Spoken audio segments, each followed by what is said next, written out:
আজকে 22 তারিখ আবারও ভূমিকম্প আঘাত এনেছে বাংলাদেশে, যেটার মাত্রা ছিল 3.3। একেবারে ছোট একটা ভূমিকম্প, কিন্তু এটা হইছে তারপরেও আমরা আতঙ্কিত।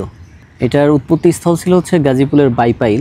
গতকালকে নভেম্বরের 21 তারিখ ঢাকা সহ বাংলাদেশের বিভিন্ন স্থানকে কাঁপাই দিয়ে গেছে। এখনো পর্যন্ত আমাদের মধ্যে সেই আতঙ্ক বিরাজমান।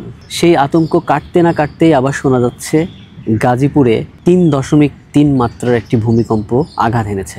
আমি জানি না আসলে আমাদের শেষ পর্যন্ত কি পরিণতি আছে, তবে আশা করতেছি আল্লাহ তাআলা আমাদেরকে সেভ করবেন। আল্লাহ তাআলা আমার দেশের মানুষকে এবং বাংলাদেশকে সেভ করবেন, কারণ যে মাত্রার ভূমিকম্প বাংলাদেশে হয়েছে এর থেকে অতিরিক্ত মাত্রায় যদি যায় তাহলে গবেষকদের মতে ঢাকার মোটামুটি 70 থেকে 80% বিল্ডিং ধসে পড়বে।